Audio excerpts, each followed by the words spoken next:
Have you ever felt torn, like one part of you wants something desperately while another part wants the exact opposite?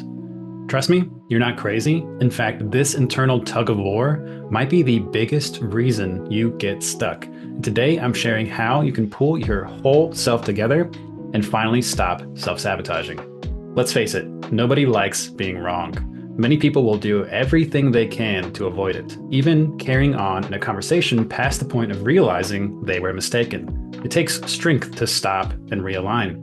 Agreed? Okay, cool, because here's an uncomfortable truth that will alter your reality. Being wrong about who you are can actually be a game changer. That's because most of us aren't as self-aware as we think. And the thing that most people are mistaken about the most is who they think they are. This is the problem that is self-awareness.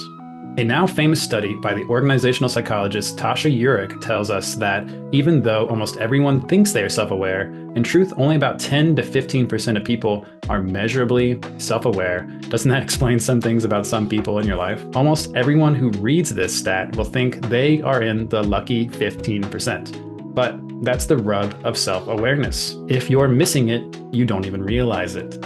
You really don't know what you don't know. Very tricky stuff.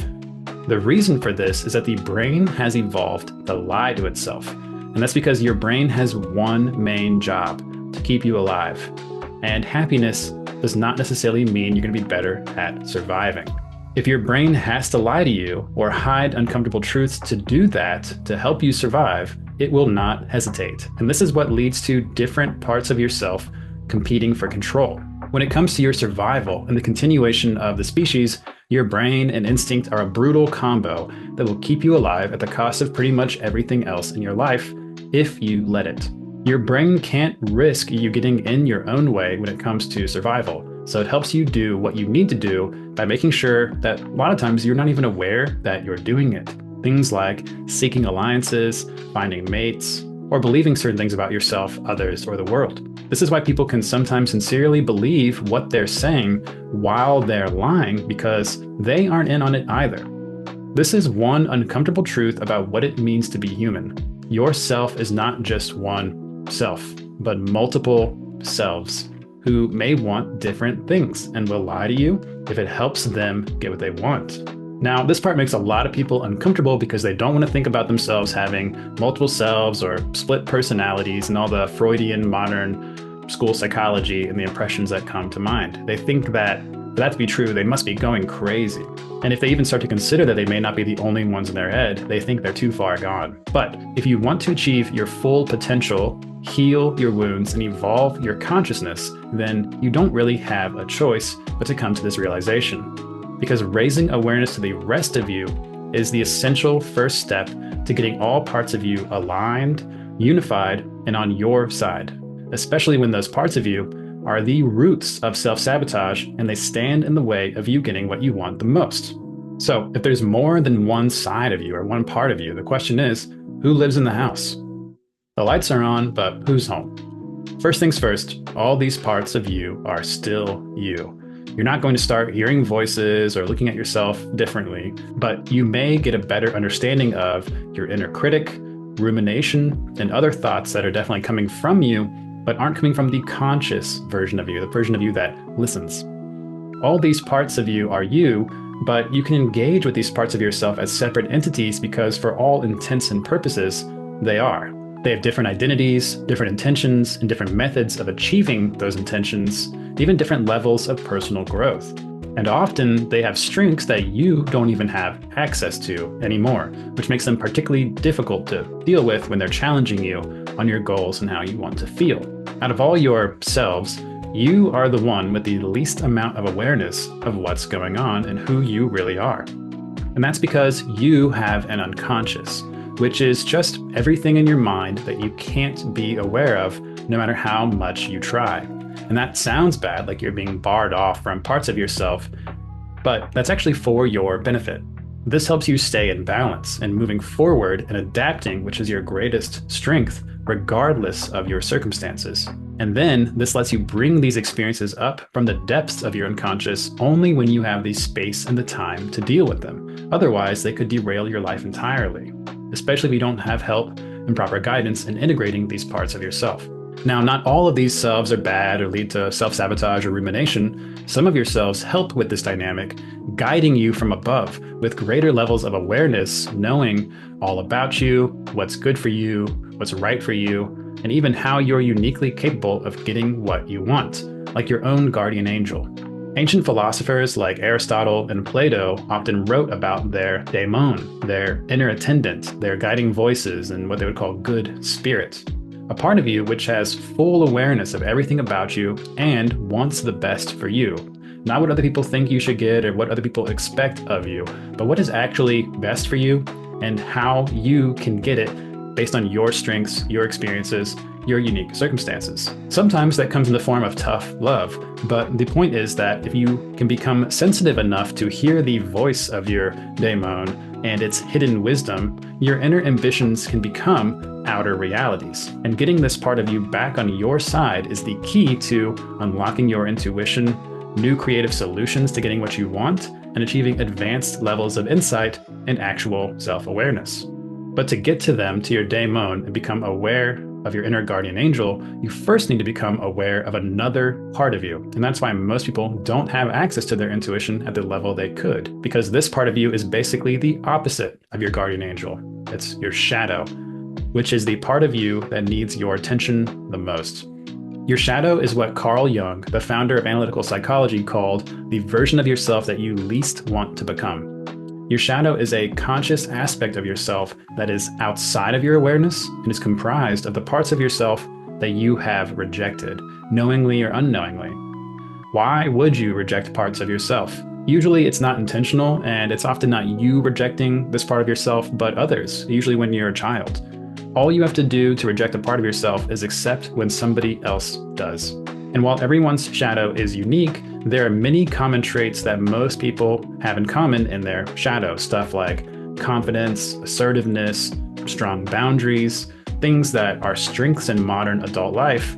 But when those tendencies start to show up as kids, they don't always look healthy or self-serving, and a lot of parents don't want their kids being stubborn, assertive, and having strong boundaries when they're trying to teach them how to live like they do. A good way to imagine the shadow comes from the poet and author Robert Bly, who teaches a way of imagining the shadow as a big bag that one carries behind them all their life.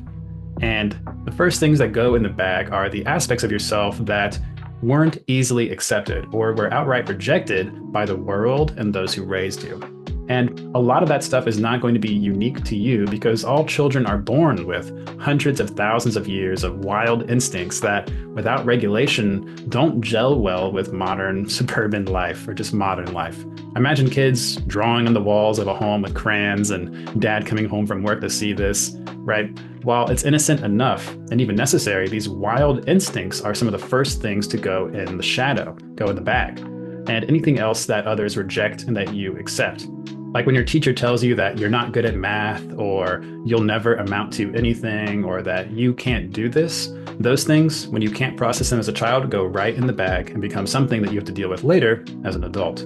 Then big first experiences, first loves, first jobs, first trips, all of your life, discovering who you are and who you aren't. And all the while, the bag gets bigger and bigger and bigger, getting packed with all the parts of you that don't easily fit into the world as we like to think about it.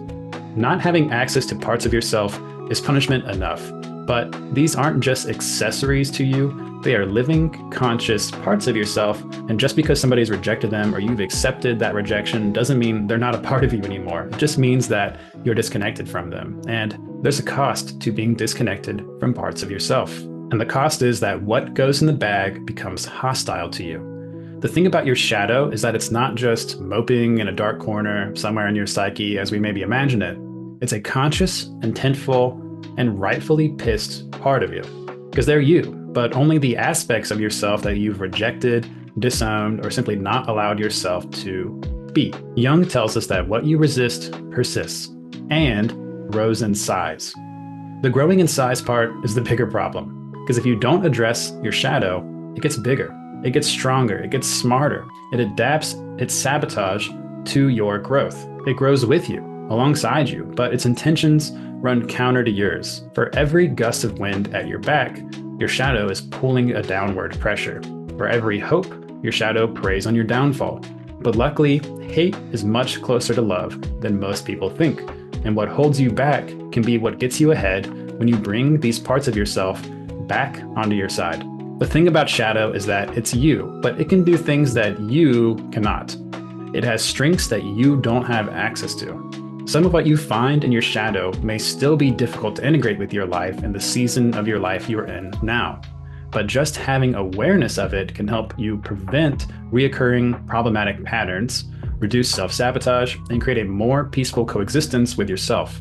So even though you can't be fully aware of your shadow, you can live knowing they are there, and that alone can create much more peace and reduce self-sabotage because your shadow just wants to be accepted. And it's acknowledging and accepting that your shadow exists that can help you begin to get back on the same side, which you absolutely must do because there are other parts of your shadow that will be immediately useful to you now. This is what's called your golden shadow, and there are strengths that are yours that can be reintegrated when you get back on the same terms with your shadow. And some common strengths of golden shadow are assertiveness, confidence, and charisma.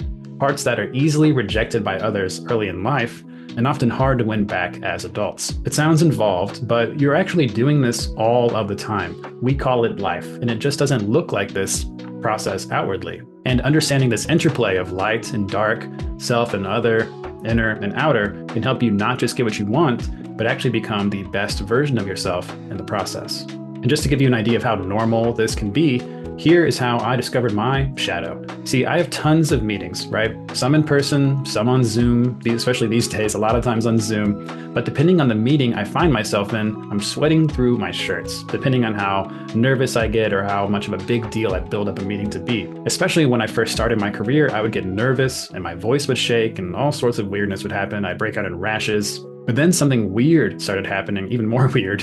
The more of these high pressure meetings I would have, I would still get a little worked up beforehand, sweat a little too much. And then what happened is that people started showing up to these meetings late or not showing up at all. And I would find myself in those meetings where they showed up late or we rescheduled that I actually had no problem at all. None of the sweatiness, none of the nervousness.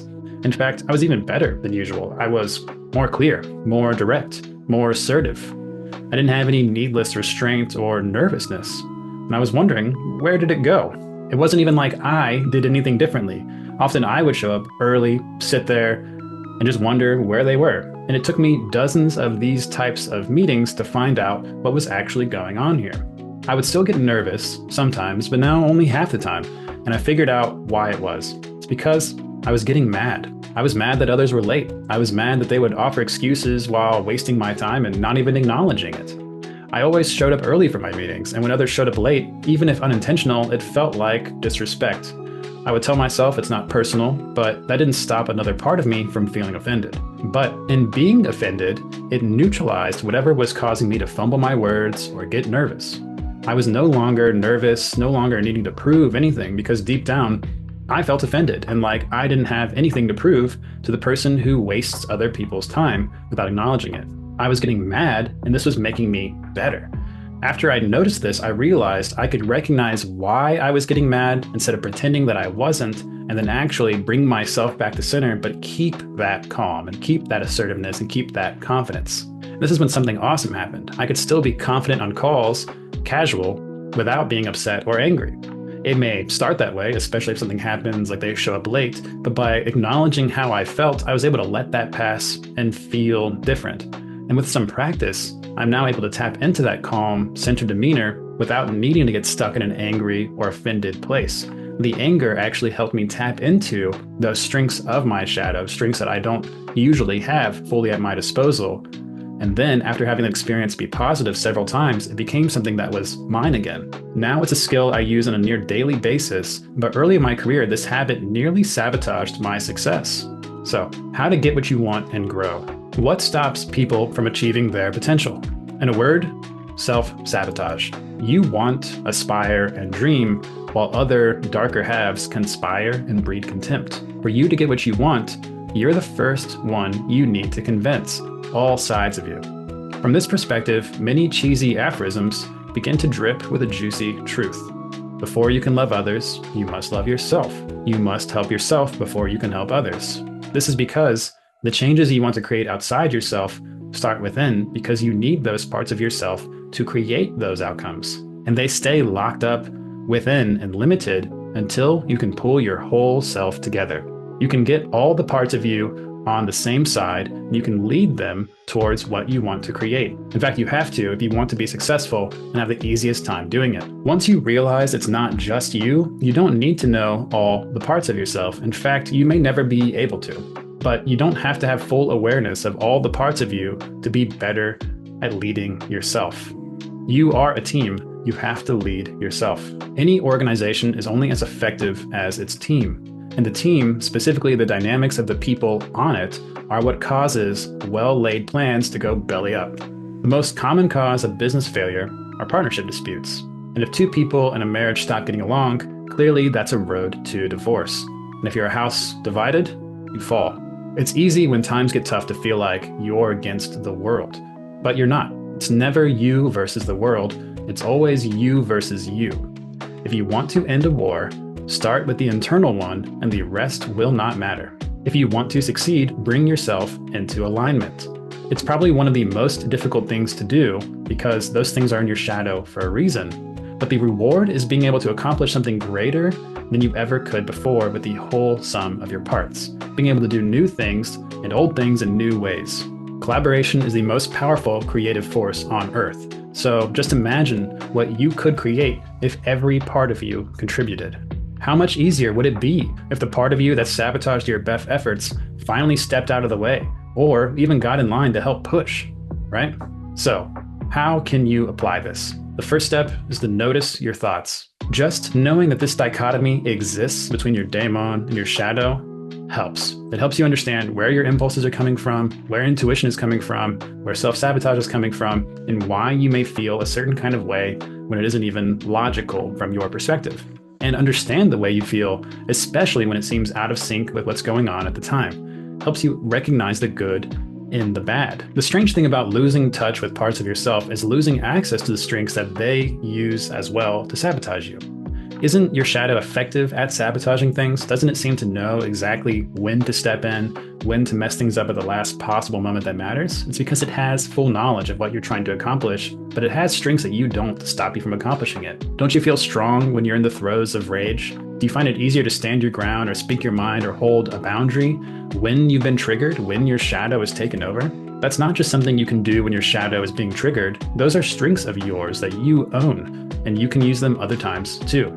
So remember that. And when you find yourself acting or showing up in a disempowering way, remember how powerful the other sides of you can truly be, and that you don't have to be in a compromised or negative state to tap into that power. Simply ask yourself what you're being protected from. When you realize these negative tendencies aren't happening because you simply hate yourself or want to punish yourself, but because there is something your shadow wants. And it's not just stopping your plans, it's trying to create the outcome of its own plan. And you can help that side of you find a better way to achieve it when you find out what your shadow wants. Maybe that side of you wants some space, so it pushes everyone away. Recognize it. Take a little trip by yourself. Maybe it wants to be heard. So find out what you need to say and say it without having to work yourself up to that. Find the good through the bad. Acknowledge the shadow, and then you can find the wisest path forward.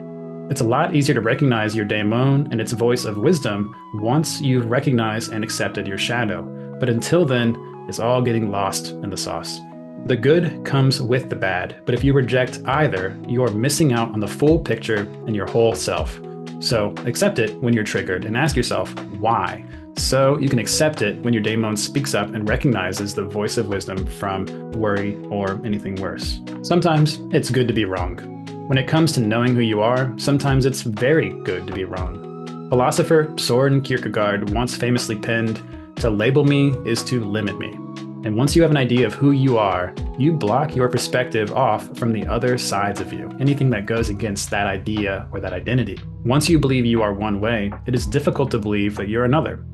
If you experience lots of self-sabotage and confound yourself, often feeling like you take one step forward and two steps backwards, then I have good news for you. The more self-sabotage you experience, the more you stand to gain by pulling yourself together. And when you know for certain what you cannot do, there may be other parts of you who can. If you can pull your whole self together and bring all parts of you back on the same side. So try to recognize these different impulses. Recognize when you feel triggered, when you feel angry, when your shadow pops up and tries to take control, when you self-sabotage, and acknowledge those things and acknowledge how different you behave, what kind of strengths you actually show when you're in that sort of state. And then try to acknowledge and recognize the other side too. Recognize bursts of intuition or the strong gut feelings or the inexplicable pulling in a direction that you can't quite explain, but there's a sense of tangible excitement, electricity that runs through you when you move in that direction. Recognize that Daimon. It's through recognizing these parts of yourself